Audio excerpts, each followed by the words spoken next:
जय श्री कृष्ण दोस्तों, क्या हाल चाल है आपके। आशा है आप सभी कुशल मंगल होंगे और ईश्वर से यही कामना करता हूँ कि आप सदैव सुखी रहे, खुश रहे। दोस्तों आज मैं ये वीडियो डाल रहा हूँ मेष राशि वालों के लिए, जिनकी जन्म राशि मेष है। जैसे ये 1 नंबर लिखा हुआ वो मेष राशि मानी जाती है। उसको इंग्लिश में एरीज बोलते हैं, हिंदी में उसको मेष राशि बोलते हैं।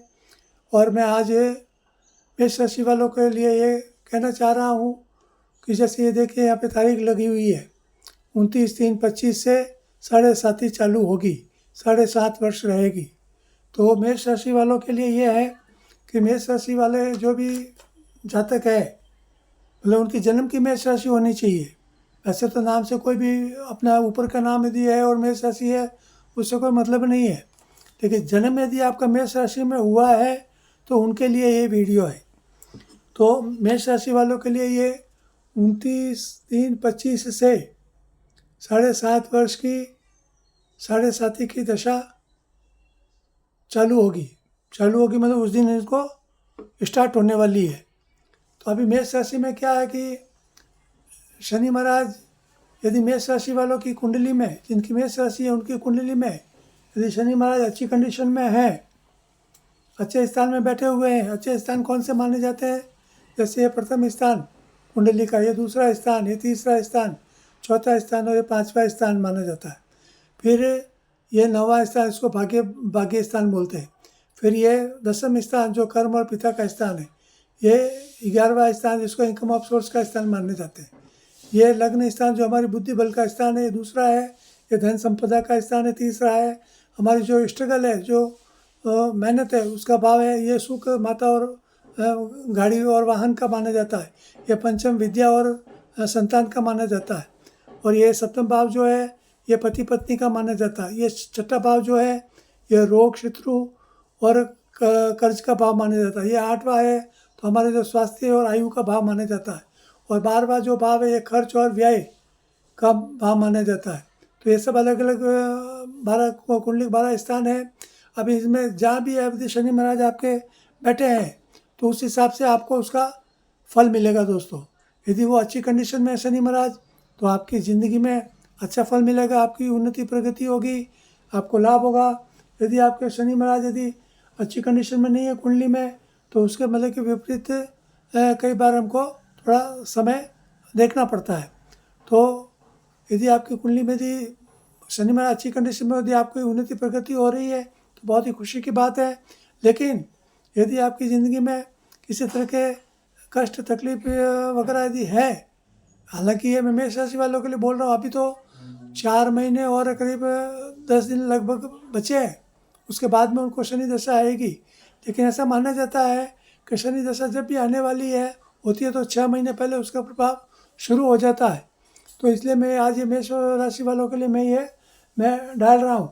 तो कहने का मतलब ये है कि यदि आपके जीवन में यदि आपकी सब यदि अच्छा चल रहा है तो बहुत ही अच्छी बात है। यदि लेकिन आपको कोई किसी तरह की नकारात्मकता या नेगेटिविटी आपको दिख रही है तो थोड़ा सावधान होकर जीवन में चलना चाहिए। कोई भी निर्णय करो, कोई भी डिसीजन लो, विशेष करके इकोनॉमिकली, मतलब जैसे आर्थिक रूप से कोई भी निर्णय लो तो बहुत सोच समझ कर लेना चाहिए। क्योंकि यदि समय खराब होता है तो इंसान हमेशा सबसे पहले आर्थिक रूप से ही कमज़ोर होता है।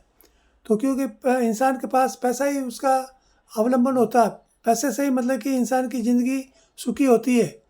तो वो चीज़ ध्यान रखने की, यदि आप कर्ज भी ले रहे हैं तो 100 बार सोच कर लीजिए। यदि आपको पैसा और किसी को आप निवेश कर रहे हैं, इन्वेस्ट कर रहे हैं या किसी को दे रहे हैं उधार, तो भी आप सोच समझ कर ये चीज़ करें। क्योंकि कई बार क्या होता है कि जब ग्रह दशा खराब होती है तो इंसान उल्टा मतलब कि या तो कर्ज के जाल में फंसता है या किसी दूसरों की मदद के चक्कर में वो फंस जाता है। तो ये बहुत सोच समझ कर निर्णय लेने की चीज़ होती है।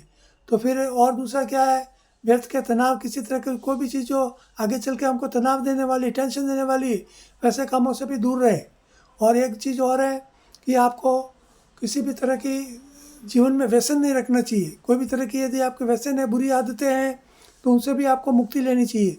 क्योंकि हमेशा बुरी आदतों का भी कुफल हमको मिलता रहता है। तो ये चीज़ हमेशा ध्यान रखें। हमेशा सदाचार से जीवन जीने की कोशिश करनी चाहिए ताकि हमारे स्वास्थ्य के लिए भी अच्छा रहे, हमारी मानसिकता भी अच्छी रहती है और आर्थिक रूप से भी हमको किसी तरह की कोई दुख तकलीफ झेलनी नहीं पड़ती है। तो ये सब चीज़ें ध्यान रखने की है। और विशेष करके अभी मैं कुछ उपाय आपको बता रहा हूँ, तो वो यदि आप करेंगे तो आपके लिए ठीक रहेगा।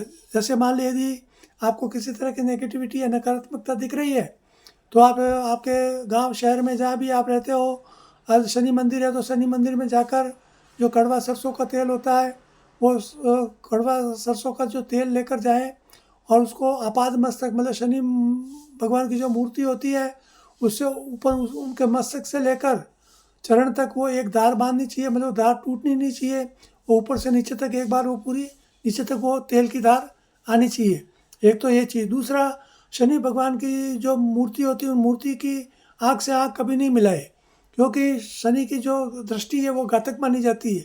तो शनि की जो मूर्ति है उस मूर्ति से अपनी आंखें नहीं मिलाए, केवल उनके शनि महाराज के जो चरण होते हैं उन चरणों की तरफ ध्यान दे और वो अपने मन में ये कामना रखे कि शनि महाराज कृपया मेरे जो दुख तकलीफ है उनका निवारण करें और मुझे उससे निजात दिलाए। ये चीज़ है।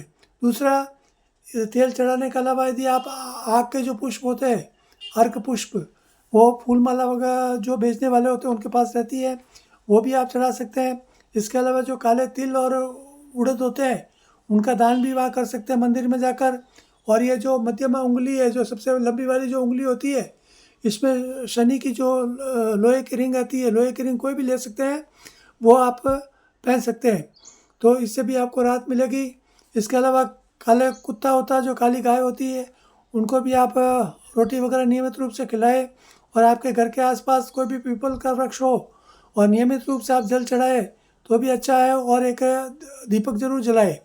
और यदि आपके घर के आसपास नहीं हो, कहीं दूर हो, तो शनिवार को एक दिन भी जाकर पीपल के वृक्ष को जल चढ़ाए और वहाँ दीपक जलाए, क्योंकि भगवान कृष्ण ने गीता में कहा कि मैं पीपल में मेरा वास रहता है।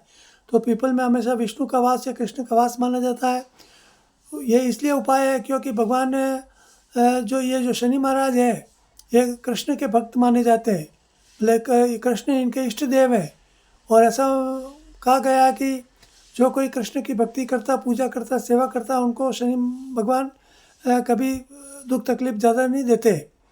इसके अलावा हनुमान जी की भी पूजा कर सकते हैं, क्योंकि जब रावण जो युद्ध हुआ था उसमें हनुमान जी लंका गए थे, तो वहाँ मतलब कि ये जो शनि भगवान थे, हमेशा ये रावण है इन 9 ग्रहों को अपनी कारागार में रखता था। और आपने भी रामायण धारावाहिक में वगैरह देखा होगा या पढ़ा भी होगा कि ये जो रावण है वो शनि महाराज को हमेशा अपने पैरों के नीचे दबाए रखता था। जब भी वो सिंहासन पर बैठता था तो शनि महाराज हमेशा उसके पैर के नीचे दबे हुए रहते थे। तो हनुमान जी उनको मुक्त कराते हैं। उस दिन से 9 ग्रहों ने और शनि महाराज ने उनको वरदान दिया कि जो कोई आपकी भक्ति करेगा, मैं उनको अपनी दशा में कभी उनको दुख तकलीफ नहीं दूंगा। तो हनुमान जी की भी सेवा करें। मंगलवार हनुमान जी मंदिर जाए, उनको भी तेल की धारा चढ़ाए, उनको भी अर्घ पुष्प चढ़ाए और मन में हमेशा एक कामना रखें। घर में हनुमान चालीसा भी आप पढ़ सकते हैं। शनिवार को जो शनि की चालीसा होती है, शनि मंत्र जो होते हैं, वो भी आप उनको मतलब कि पढ़ सकते हैं। तो आशा है आपको उससे काफ़ी राहत मिलेगी दोस्तों।